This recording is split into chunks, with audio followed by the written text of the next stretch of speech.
Well, New South Wales Parliament hosted an important event today, the inaugural Holocaust Survivors Reunion, attended by close to 90 survivors and their companions.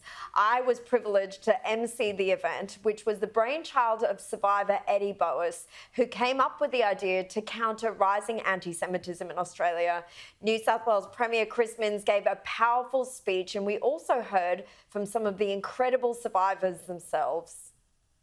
Any campaign of hatred will fail in New South Wales. It will fail because of the unbreakable strength of the Jewish people. It will fail because the Jewish people of New South Wales have the vast majority of Australians at your back, by your side. So I had no schooling. Instead, I went to the ghetto, from which only 5% people survived. I'm here to tell the story. Australia has one of the largest communities of Holocaust survivors in the world. Some 35,000 moved here in the aftermath of World War II. There are only around 2,000 or so still alive today. And what I heard from so many of them today is how the ugly scenes in Australia over the past 20 months has been a painful reminder of their own experiences some 80 years ago.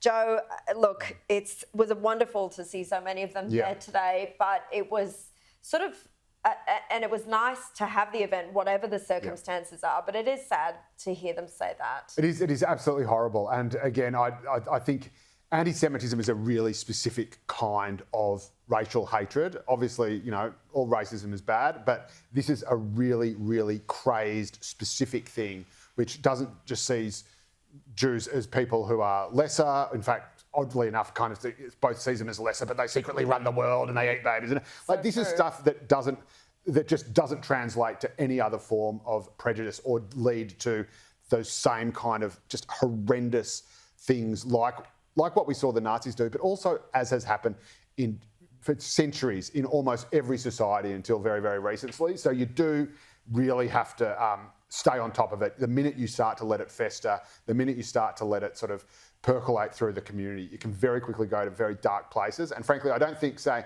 you know, oh, it's okay, all the anti-Semitism, you know, it's nothing to worry about. It's just organised crime gangs. I'm not sure that's I'm not sure that's particularly reassuring either, that you would have, you know, bikie gangs or which are often, you know, infiltrated with Islamist extremists as well. In many ways, it makes it more terrifying. It makes it more terrifying, that's right. And again, so I think it's great. And the Holocaust, anyone who reads about it or learns about it, it is absolutely, like, if you get your head around that and then say that anti-Semitism isn't a problem and you are not a human being. Yeah, you really sum it up so well, Joe.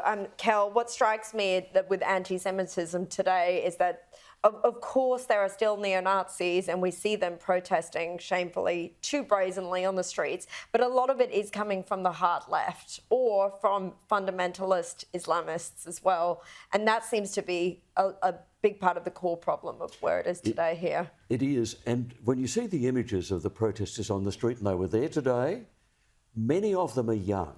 And that's what I find alarming. And I think they have no idea what they're talking about. 250 years ago, when Dr. Johnson published his great dictionary, a lady pointed out an error in a definition. She said, why is it there? And he said, ignorance, madam, sheer ignorance. And that's what I see in these kids. They are ignorant. They have no idea what they're talking about. I once wrote a biography of a Holocaust survivor, lovely Hungarian Jewish lady that I met. The book is called Forgiving Hitler, and it's still available. So have a look on YouTube. And we'll forgive you for that shameless plug. The point is, anyone who's heard those stories, there is no way you can ever embrace any of those ideas, and they don't know. It's the ignorance that is frightening.